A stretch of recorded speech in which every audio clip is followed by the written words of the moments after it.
В Ухте возрождают исторический облик площади перед местным дворцом культуры. Работы проходят в рамках программы формирования комфортной городской среды, облагораживают в городе не только общественные территории, но и дворовые. Вкладывает во внешний вид города средства и сам муниципалитет. Как этим летом преобразится Ухта, расскажет Виктория Науменко. Этим летом площади перед Ухтинским дворцом культуры вернут, как говорят сами ухтинцы, исторический вид. Откроют фонтаны. 2 из них были здесь и раньше, но в конце 90-х их засыпали и сделали клумбами. Работы по возрождению фонтанов уже начали. Новые будут квадратной формы размером 8 на 8 метров с арт-объектом внутри. А как раньше хотелось бы? Да. Вот как было-то. Мы помним, как раньше-то было. Только сейчас вот идем даже. И обсуждаем эту как раз тему. Да. Это как историческое все осталось. Пусть и остается, как раньше было, как задумано. Да когда они первый раз поставили, там хоть летом присел, там отдохнул, свежо. А что эти клумбы? Закидывают их мусором постоянно. Впрочем, без цветов площадь в любом случае не останется. Клумбы будут по периметру фонтанов. Большим событием для ухтинцев станет и благоустройство новой набережной в старом городе рядом со спорткомплексом «Нефтяник». Большую работу начнут этим летом. Первым делом завезут и утрамбуют гравий. Совсем скоро набережную заасфальтируют. Здесь появятся урны, скамейки, фонари, ограждения. Набережную газовиков по масштабам она не превысит, но станет для ухтинцев новым популярным местом отдыха. Еще более популярным местом отдыха ухтинцев после благоустройства станет территория возле местной достопримечательности – Головы Ленина. Это место приводит в порядок в рамках проекта формирования комфортной городской среды.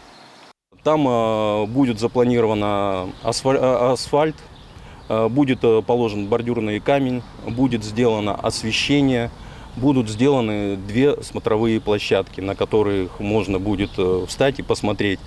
И будут стоять малые архитектурные формы, то есть будут по периметру урны стоять. На сегодняшний день здесь уже заменили бордюрный камень, сейчас идет покраска самого 33-метрового профиля светоотражающей краской. В рамках комфортной среды этим летом в Ухте благоустроят еще 3 общественные территории. Пешеходные тротуары по улице Космонавтов в Яриге, территорию у дома номер 5 по улице Центральной в Сидью и площадку на улице Тимирязева в Шудаяге. Список работ примерно тот же. Новый асфальт, бордюры, скамейки, освещение, урны – как раз то, что необходимо местным жителям. Так, преображение площадки по улице Тимирязева шудаягцам осталось ждать не так долго. Нету освещения тут. Понятно, в темное время суток здесь темно, лавочки бы. Конечно, хочется, чтобы все было красиво и уютно в нашем поселке.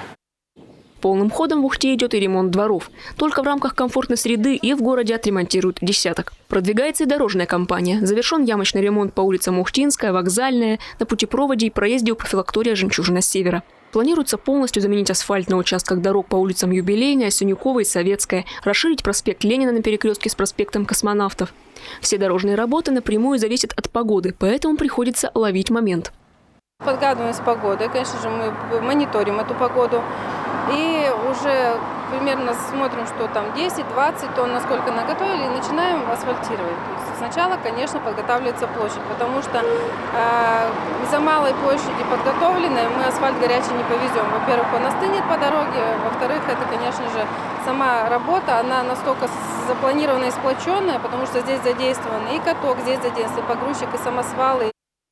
Из-за капризов погоды в мае ремонты дворов начали позже. Но городские власти рассчитывают, что летом погода будет дружелюбнее. На сегодняшний день ремонты идут одновременно в 5 дворах из десятка запланированных. Кроме того, работы выполняют 2 подрядчика – Ухта-Спецавтодор и организации из соседнего Сосногорска. Общими усилиями рассчитывают справиться в срок. Виктория Науменко, Павел Лагутин, телеканал Юрган, Ухта.